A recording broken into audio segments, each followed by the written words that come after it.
We're going to begin our show this morning in the Middle East, which is dealing with the aftermath of yesterday's attack in which thousands of pagers belonging to Hezbollah members in Lebanon and Syria exploded simultaneously. We're going to show you this CCTV footage. It's verified by NBC News. It shows the extraordinary moment a man's bag exploded at a supermarket in the Lebanese capital of Beirut.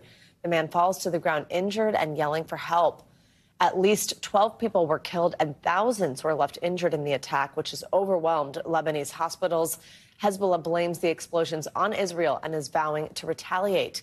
Israel has so far not commented. However, U.S. officials briefed on the operation told the New York Times and Axios that Israel planted explosives in the pagers.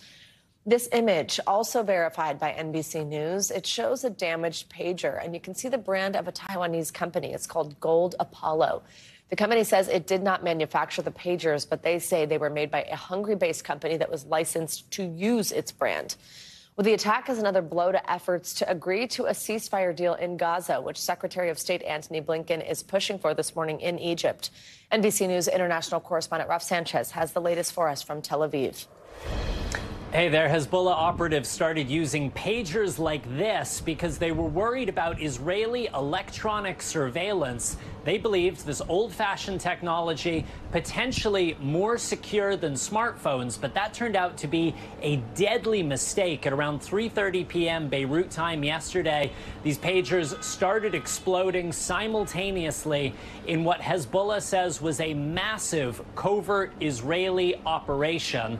Lebanon's public health ministry says at least 2,700 people all across the country were wounded, 12 people killed, including 2 children. Now, the Israeli government is refusing to either confirm or deny that it was responsible for what appears to be an attack on an unprecedented scale. But this did come just a couple of hours after Israel said it had foiled a Hezbollah assassination plot. And Israel has also made stopping Hezbollah's attacks on its northern border one of its official war aims. So the pagers that exploded in Lebanon, many of them appear to be made by a Taiwanese company called Apollo Gold.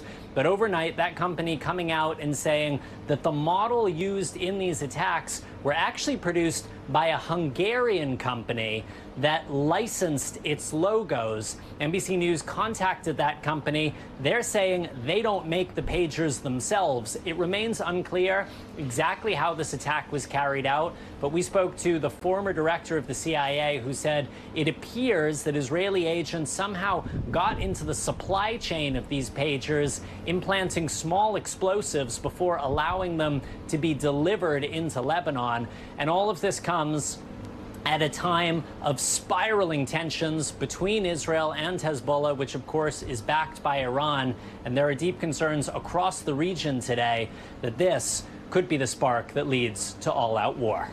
Back to you. All right, Raf, thank you very much. Well, let's dig into this further with national security analyst Clint Watts. Clint, good morning. Let's just start on the aspect of the pager. We just heard Raf there mention that Hezbollah thought that it would be more secure from Israeli surveillance. But why is Hezbollah using pagers in the first place rather than something like a cell phone? Yeah, that's right. They had gone away from cell phones because they were just worried their communications were being intercepted from person to person. The idea with a pager is that you send a phone number, someone calls on that number. It's very difficult for signals intelligence to track that. That's an interesting move. It really is throwing back 20, 30 years, but that's, not surprising in such an intense conflict to move back to a more analog era to try and evade the surveillance of a more technologically advanced foe.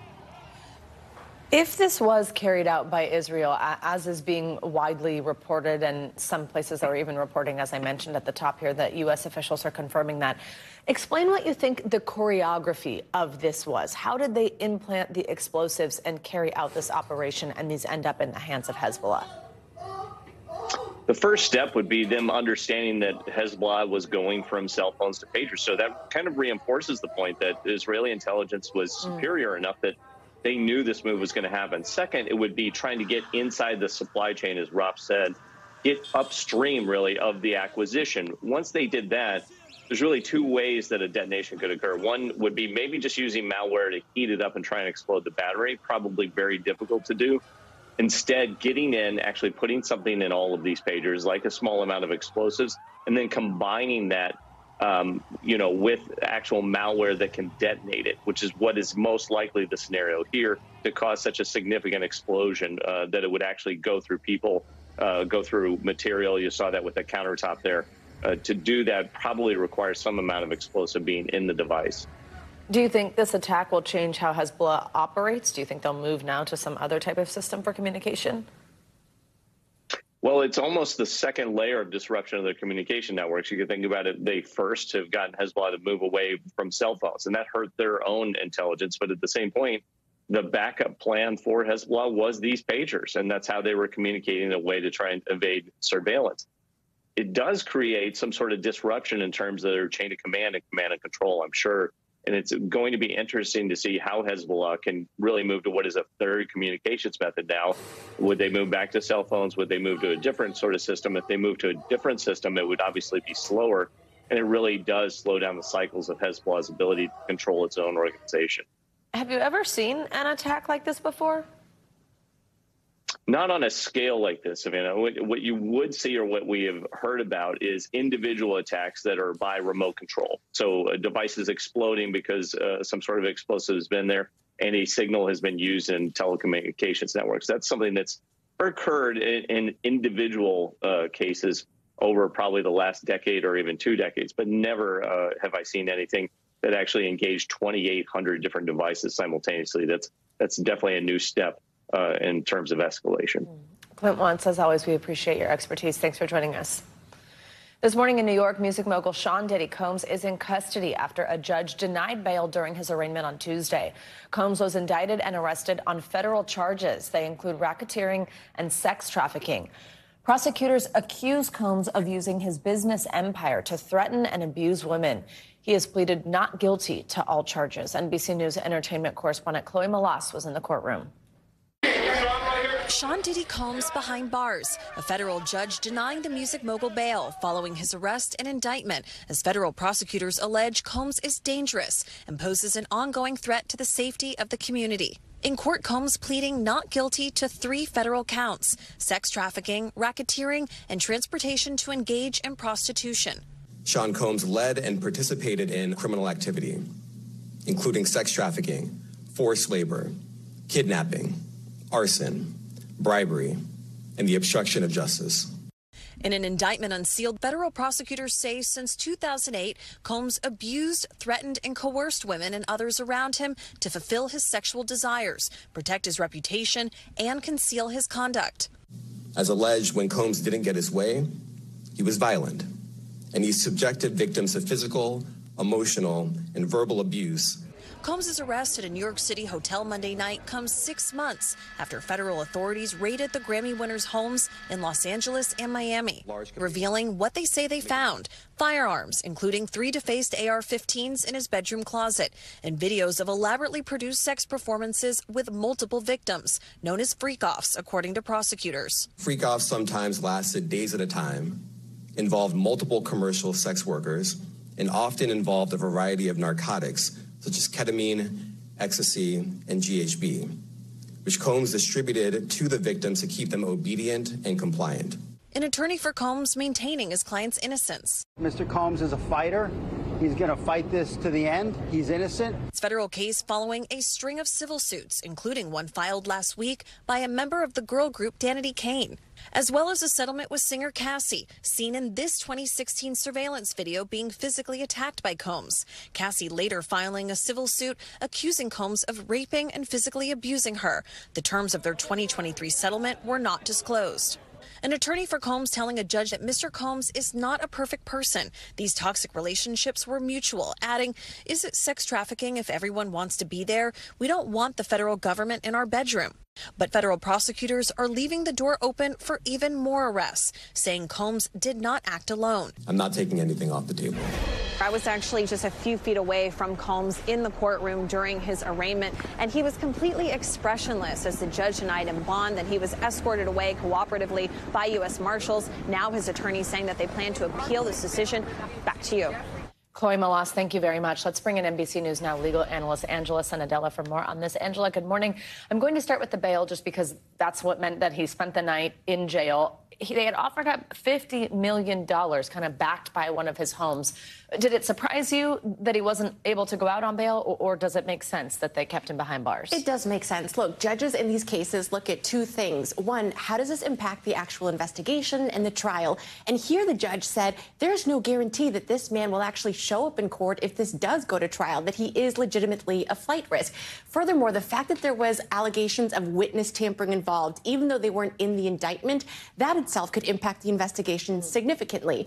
In addition to that, this is a RICO case, which means that he is allegedly doing criminal behavior by just directing it, not even by being there. So even with an ankle monitor, allegedly, he could still be out doing these things. And the second question is, well, what sort of threat does he still pose to the community if he's out there and not detained? And here the judge said, because a lot of these allegations are for what is happening behind doors, behind closed doors, if we put an ankle monitor on him, there's no guarantee that he's still not going to be committing these alleged crimes. So it makes sense to me that this bail would have been denied here. You mentioned RICO, the fact he's directing it. So that leads you to, obviously, the next logical step is he's directing other people. And as we just heard there in Chloe's piece, they are leaving the door open for even more arrests. First of all, let's just start with, do you anticipate that that will happen? Based on everything that we know now, based on what you read in this indictment, that there will be more arrests and charges here? I do anticipate there'll be others. Now, whether or not they'll be arrested or whether or not a plea deal will happen prior to an arrest, that's not clear. But a RICO charge is literally just that. Other people are involved. And it's one of the few charges where you can go after one person for directing the activities of others without directly having committed that alleged criminal activity itself. And here in the indictment, you see multiple references to things like employees, to security guards, to all sorts of people who are doing this on his behalf. Now, if those people are doing illegal activity, they could also be charged. But the question is, can they flip those people into witnesses? Can the government use those to further their investigation? Because in a RICO charge, it's really just about getting the person at the top, and they tend to attempt to flip everyone under the top in order to get the person who's directing it. Because often that person at the top isn't getting their hands dirty. They're not going out using the rifles, using the threats. They are directing others to do it, and this is what the RICO charge is for. And when you mention plea deal and when you mention flip, essentially people who had knowledge of what was going on, they could, in return for cooperation and testimony, not end up arrested, is what you're saying. Yes, that's exactly it. And it's not even just people who necessarily knew what is happening, but actually people who have done things and that the government has evidence of bad acts that they have committed. It's those people that the government tends to use in order to flip them, get their cooperation, say we will either dismiss charges and not prosecute you, or we will reduce charges if indeed you do cooperate with us. I have two last quick questions for you. The first is on the defense side. It seems like we heard a little bit of that there. Chloe played it in her piece,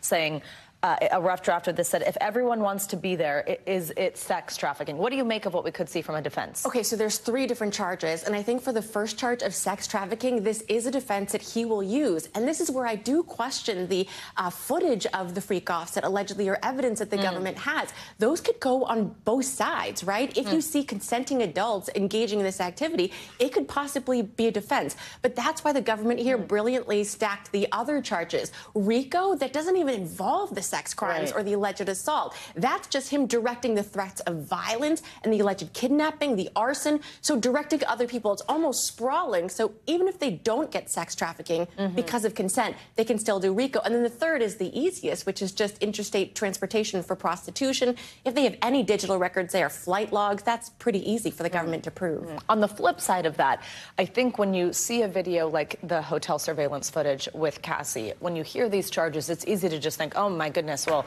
clearly he did it. But the prosecution has specific things that they do indeed have to prove. And you bring up a good point about the video. Could it flip, actually? Could it be for the other side, show consenting adults?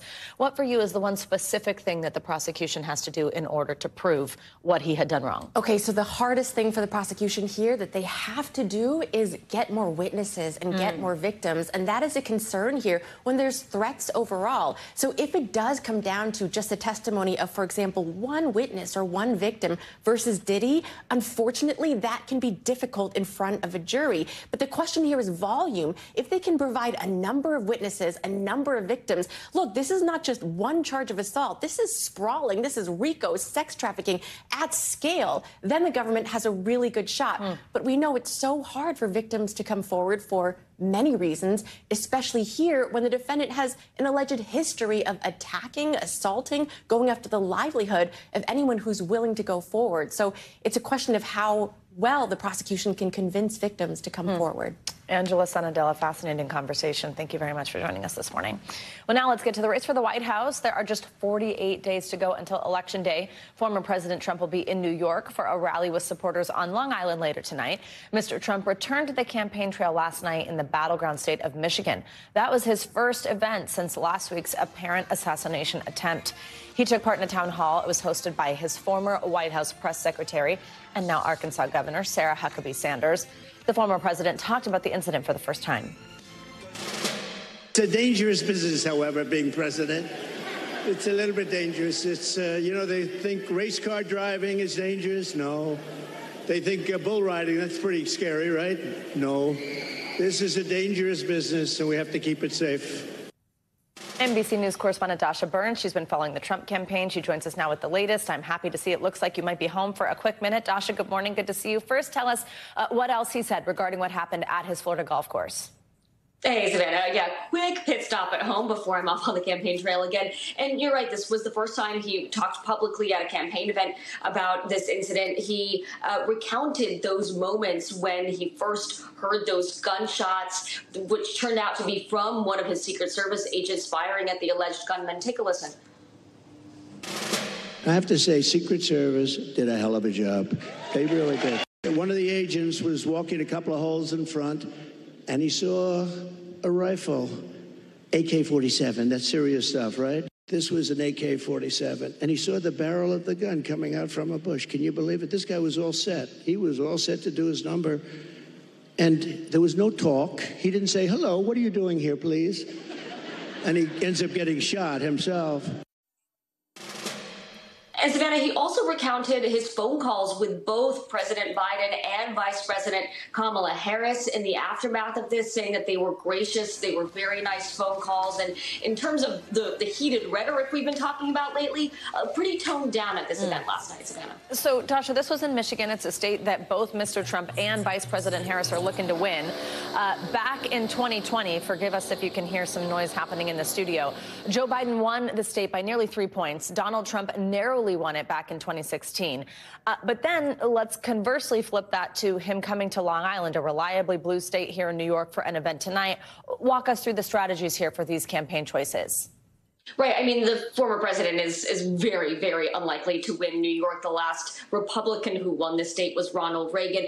But look, there are some down ballot races, particularly in this part of New York State, that might be impacted by a visit from former President Trump that are competitive. So in part, he's going there to boost those down ballot candidates. But it does have some Republicans scratching their heads a little bit to spend valuable time in a state that's so reliably blue when we have such a competitive neck-and-neck race going on right now. Dasha Burns, thank you so much. We appreciate your reporting on this, and we will see you back out on the trail. Meanwhile, as the former president gets back on the campaign trail, his opponent, Vice President Harris, sat down yesterday for an in-depth interview with members of the National Association of Black Journalists. In that interview, she spoke out for the first time about the Trump campaign repeating false claims about Haitian immigrants in Ohio. NBC News senior White House correspondent Gabe Gutierrez has our details.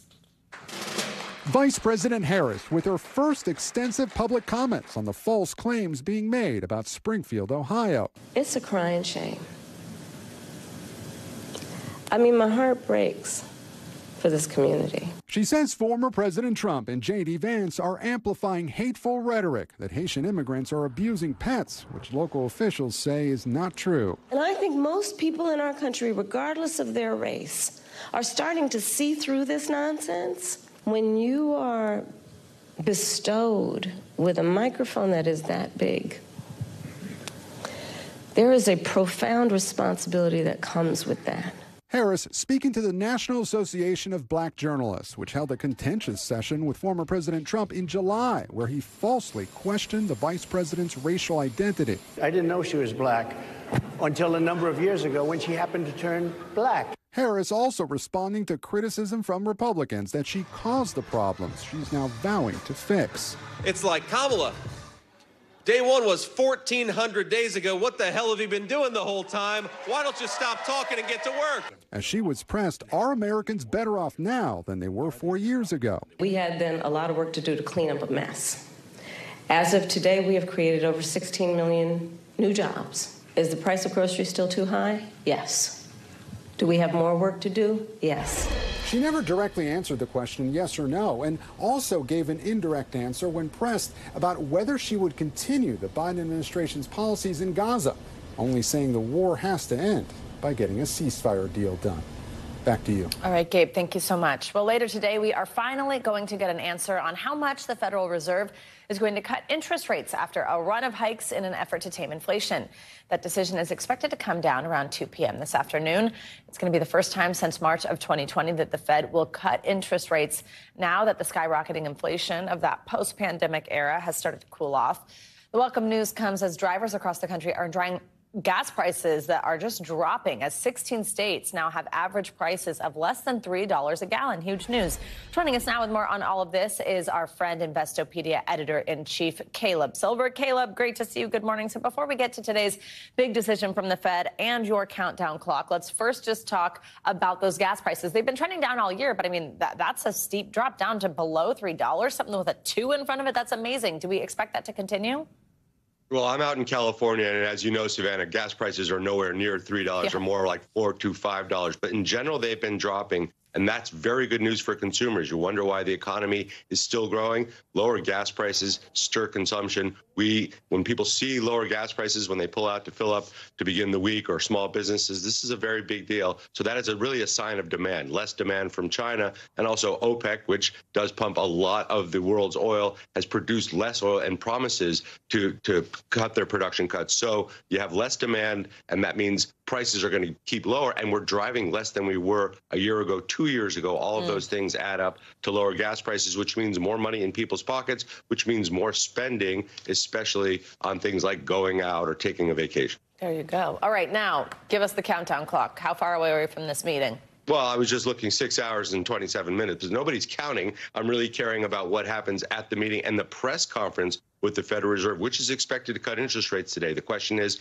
a 1/4 point or a 1/2 point. Up until last week and 2 weeks ago, it looked like a 1/4 point, but the drumbeat has gotten louder for a 1/2 point cut as the labor market is weakening a little bit. The inflation story is pretty much under control. We had the last reading of inflation at 2.5%. That's right in the target zone of where the Fed likes it. But what happens today at 2 and the press conference, what Fed Chair Powell says about future rate cuts, the depth and duration of future rate cuts is super important. Yeah, Caleb, on that point about is it going to be 25, 50, there's an argument out there that says employment is softening, so now's time for a bigger cut, those 50 basis points. What do you think about that? Yeah, I think if you see a 50 basis point cut or a 1/2 point cut, as we call it here, then you could probably get the sense that the Fed is a little worried that the economy is slowing, and they see that through the labor market. The Fed likes the unemployment rate between 3.5% and 4%. That's full employment. Right now, the unemployment rate, 4.2%, came down a little bit last month, but we're seeing mounting layoffs, especially in the tech sector and in other sectors. The thing we want to pay attention to today is the most boring, yet the most important chart in economics and finance. That's the Fed's dot plot. That is the projections of where voting members of the Fed think interest rates should be the rest of this year, into next year, and the following year. And that chart goes down. There you go, down and to the right. It's so boring. It's so terrible, but it's super important because that shows where the Fed wants rates to be. And if you look into next year, interest rates are going to be somewhere between 4% and 5%. The year after, they're going to be somewhere between 3% and 4%. So for consumers, that means rates are going down. Mortgage rates are going down. We've already seen a big spike in mortgage applications. We've seen a new lows in credit card APRs. Those are coming down. All good news for consumers who borrow. What did you say? So boring, so terrible. But we're going to pull it up for you and show you those little dots anyway. Caleb, last quick question for you. Does this mean all these little things coming together in the way you're describing? Are we on track for that soft landing? Yeah, it looks like it in different parts of the economy are doing worse than others, and others are doing better than others. But consumer spending, which drives most of the economic activity in this country, about 67%, that remains strong. So when you see those numbers go down for used cars to borrow, or if you see the APRs come down for credit cards, that's all good news, putting a little bit more money in our pockets or giving us a little bit more money so that we can pay down our debt. All that's super important to watch. And what the Fed says and the tone of Fed Chair Powell's press conference will tell us a lot about the future. So this is a very big day. We've been waiting for it 6 hours now and 35 minutes. And then we're going to be watching for the next one in 45 days, 6 hours and 35. Caleb Silver, we love it. Thank you very much. Talk to you soon. Well, now let's turn to a check of your forecast. The Carolinas are finally getting some relief this morning after that historic rainfall. There's still some possible showers, though, ahead for several parts of the country. Angie Lastman's here with the latest. Hey, Angie, good morning. Hey, good morning, Savannah. I can't put the umbrellas away just yet across parts of the mid-Atlantic and the Northeast. Yes, we're getting a break for the Carolinas. They need it after the really impressive rainfall they had earlier in the week. Today, though, it's, again, the mid-Atlantic. We've got rain already working into places like Washington, D.C., stretching towards Atlantic City. Notice the big batch of moisture is still kind of sitting offshore. That's associated with an area of low pressure that has developed here and will kind of just sit right offshore as we go through at least the next 2 days. This is going to leave us unsettled. So through the day today, we'll have the chance to see some more of those showers working through. We're not looking at the real high potential for flooding or even severe weather. It's more so just going to be a day where the commute is slower. We've got the rain out there. It'll interrupt those outdoor plans, potentially after school plans as well. And I think the highest rain chances for at least the heavier batches of rain, they're going to be the closer to the coast that you go. So we'll see that through the day today. And then you can see some of that moisture does try to work its way into the coastal areas of New England here as we get into tomorrow. That low will still be spinning offshore, so we'll still have the potential to see that. On top of that, we've got some really strong onshore winds. That's making a difference when it comes to the coastal flooding. So 12 million people right now are under flood advisories or flood alerts. Notice where they're extended right in some of those similar areas. Of course, the Carolinas included in this, but up into the mid-Atlantic as well. I think around high tide time, I'd really want to be mindful of some spots that you oftentimes see flood during these high tide and onshore wind days. So that's where we'll see maybe some flooding across the waterfronts. This will be something you'll have to watch for through the day today. So just a heads up for folks there. Otherwise, rainfall amounts, they're not all that impressive, but they're not nothing. I mean, we've got 1 inch to 2 inches in some of the highest spots. And remember, I said closer to the coast you go is where we'll see likely the higher amounts. So Atlantic City, parts of Massachusetts, that's going to be what we watch through Friday, and then we'll finally start to see this system kind of working its way out. But between now and then, keeping the umbrella handy is going to be a good idea from the mid-Atlantic to the Northeast and eventually into New England, Savannah. Well, that's wah, wah, wah. But there's sunshine, you know, Great Lakes. Yes, I'm happy for you all. Gulf Coast. I could go on. Angie, thank you. See you next hour. Thanks for watching. Stay updated about breaking news and top stories on the NBC News app or follow us on social media.